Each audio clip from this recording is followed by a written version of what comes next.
तो सबरे ग्वालवाल ठाकुर जी को महादेव के रूप में तैयार कर रहे हैं। आहा, तो कहते हैं बोले सबसे पहला श्रृंगार ठाकुर जी के ऐसे घुंघराले केश पकड़ करके और जटा बनाई, और जटा बना करके मधुमंगल बोलो लाला उनकी जटा में तो गंगा जी निकले, तेरी में तो कैसे निकलेंगी? बोले कछु तो कर।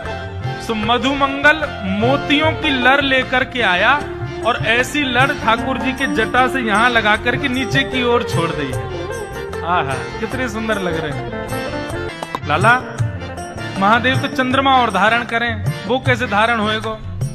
तब तुरंत चंदन घिस करके महाराज चंदन को सबरो जल निकाल के सूखो चंदन, और वही चंदन को एक चंद्रमा बना करके ठाकुर जी की जटा पे चिपका दियो। लाला को श्रृंगार हेरो है सुंदर। ऐसे ही श्री हमारे वृंदावन के ठाकुर जी ने अपनी धोती की ही बना करके वैसे ही अवधूत बिल्कुल श्रृंगार किया अपनो। ठाकुर जी बोले अरे गले में सर्प कहां से आएगा? मधुमंगल श्रीराम बोले बता लाला, वन में तो पकड़ के लाए अभी। ठाकुर जी बोले मैं तो चित्र में हूं, देख लूं तो मुझको तो डर लगे आवे, गले में पहन के इसके जाऊंगा। बोले काम कर। बोले कहा? बोले गैयान के पामन को बांधवे की जो दोहनी है ना, जे गोवर और रज में सन के सर्प जैसी है, जय को पहना दे मेरे गले में। और ठाकुर जी ने गले में महाराज एक सुंदर दोहनी बांध ली, हाथ में दोहनी बांध ली, कमर में दोहनी बांध ली, बिल्कुल महादेव जैसे तैयार भये। ग्वाल बाल बोले लाला महादेव तो भस्म लगामे, वो चिता की भस्म लगामे, अब भस्म कहां से लेके आमे तेरे काज? ठाकुर जी बोले तू मलियागिरी चंदन लगा दे, मैं वही को भस्म बना दूंगा। ठाकुर जी को पूरा श्रृंगार है गया, बिल्कुल महादेव जैसे लगन लगे। मुंह पे भी जो चंदन लगाया वो भस्म बन गो सबरो।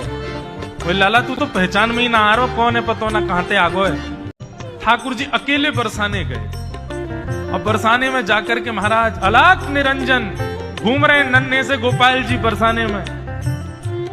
गोपी अपनी अपनी अटारीन से निकल के ओ देख कैसो नेक्सो से जोगी डोल लो है। अरे नेक पकड़ो तो सही। सबरी गोपी ने जाके खींच लिए ठाकुर जी। अरे बाबा घर में खेलवे की उम्र में जोगी बन गो तू, नेक्सो सो। ठाकुर जी भ्रगुटी टेढ़ी करके बोले हम जोगी हैं, श्राप देनो जाने, ज्यादा बोलेगी श्राप दे दूंगा, 3200 निकल के बाहर आ जाएंगी, पोपली है जाएगी तू। बोले अरे बड़ो तेज बोले जोगी तो।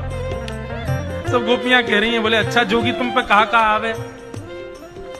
बोले हम जिसको देख लें उसको देख करके भविष्य में उसका ब्याह किससे होगा ये बता सकते हैं। बोले अच्छा तुम बता दोगे? बोले हाँ। अच्छा नहीं मेरा बता दो, मेरा ब्याह कौन से होगा? बोले तेरो ब्याह ना होगा, तू ऐसी रहेगी जीवन भर, तेरो पति ना दिख रहा मुंह को। दूसरी गोपी बोली अच्छा अच्छा मेरो बता दो, मेरो ब्याह कौन से होगा? बोले पास में एक गांव है, वहां पे एक गोबर चुरावे वालो गोबर चोटा रे बातें होगा तेरो ब्याह। सबरी गोपी बोली बड़ो टेढ़ो टेढ़ो बोले। तभी एक गोपी बोली सुनो हम अपनी कहा पूछ रहे हैं, या जोगी पे कछु आता हो तो ना श्री जी हमारी श्यामाजू के बारे में पूछे, उनको कौन से ब्याह होएगा? सभी सखी बोली अच्छा तुम हमारी स्वामिनी जी से मिलोगे, उनको नेक बता दोगे कि उनको ब्याह कौन से होएगा? ठाकुर जी बोले ले चलो अभी बता मैं। आहा, ऊंचे भवन पर लेकर के गए हैं ठाकुर जी को। किशोरी जी से जाके प्रार्थना करी, एक बड़ो सिद्ध जोगी आयो है, तो नेक्सो सो ही छोटो सो है, गोल मटोल वाके हाथ हैं, गोल मटोल गाल हैं, लेकिन ऐसो बोले।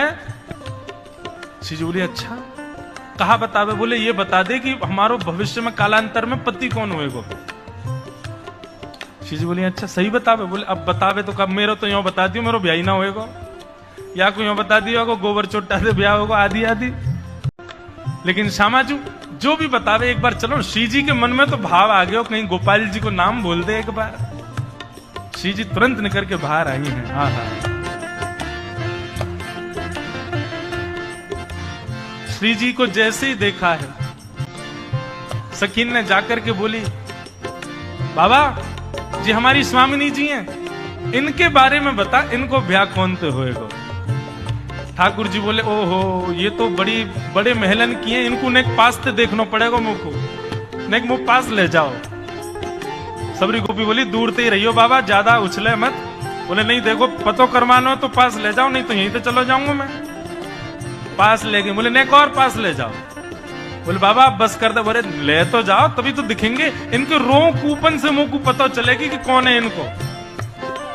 अब बिल्कुल समीप ले गए और जैसे ही दाहिने में आकर के ठाकुर जी खड़े भई, बाम अंग में श्री जी खड़ी भई, सोई धीमे से ठाकुर जी ने श्री जी के कंधा पे ही हाथ धर लियो। बोले ए बाबा क्या करे?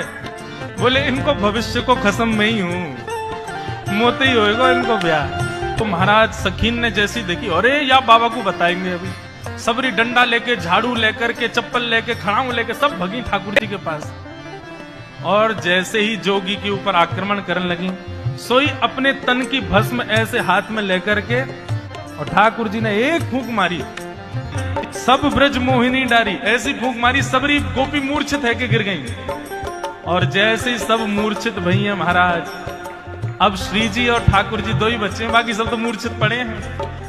ठाकुर जी खूब निहार निहार के देख रहे हैं किशोरी जी को, और किशोरी जी के सुंदर वा भेष को दर्शन करके ठाकुर जी बावले है गए। और ऐसे बावले भय महाराज किशोरी जी को देख करके मलुकदास जी वर्णन कर रहे हैं, अब तो रास्ता में चलते फिरते बस वही स्वरूप किशोरी जी को याद करें, वहीं बैठ के राधे राधे राधे राधे गाने लग जाएं।